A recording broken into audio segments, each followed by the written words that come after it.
Episode 27, The Death of Larry and Marina.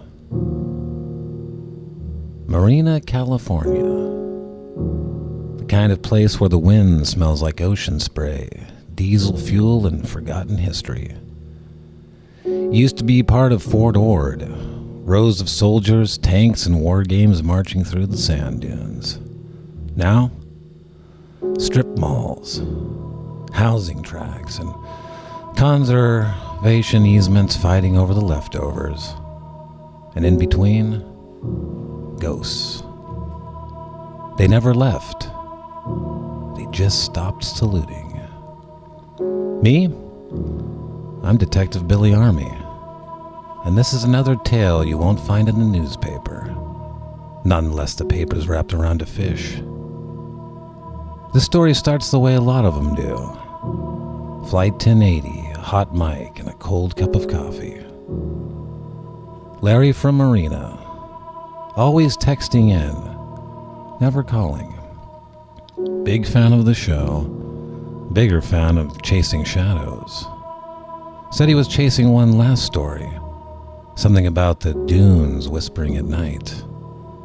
Something about red lights flickering where the old Highway 1 radio antenna used to stand.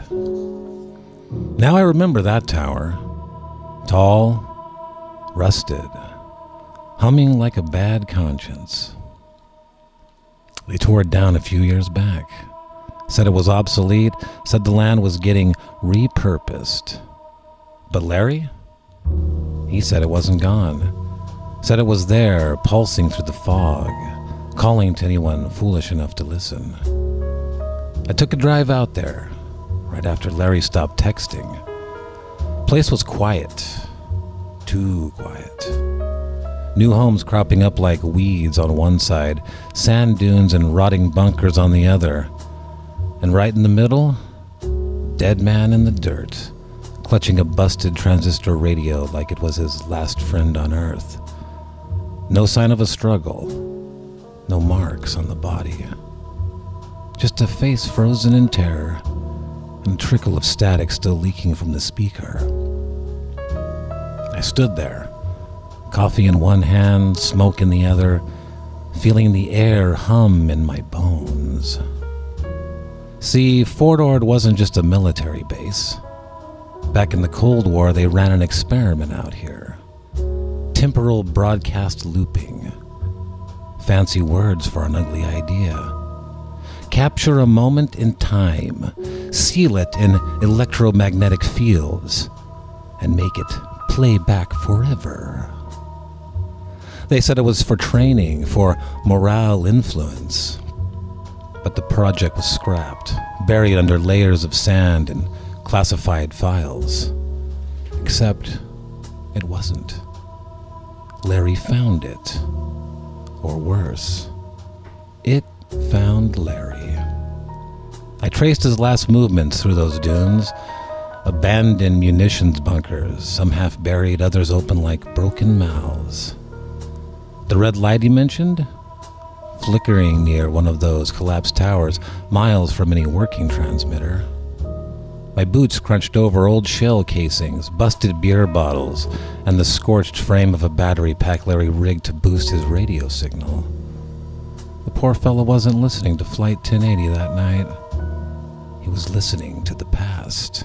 A past that looped back, grabbed him by the throat, and didn't let go. Locals say sometimes you can hear it too. Marching boots through the static. Gunfire crackling between radio commercials.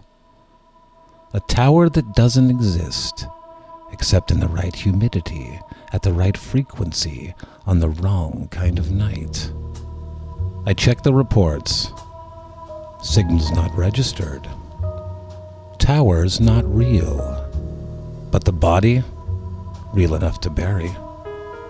Developers chalked it up to vagrancy. City officials called it an accident. But I know the truth.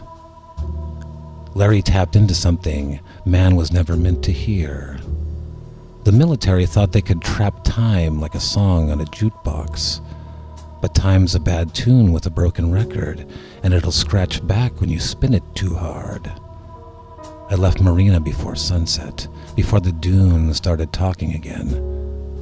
You ever want to visit? Fine by me.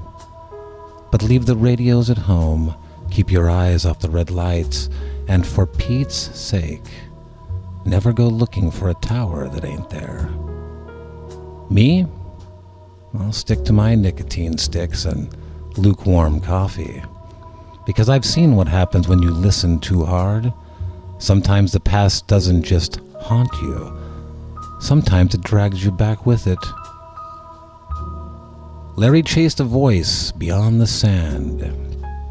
He sought old ghosts with a radio in hand. He thought it was static. He didn't understand. And that's why I don't trust garden furniture. Until next time, Detective Billy Armi.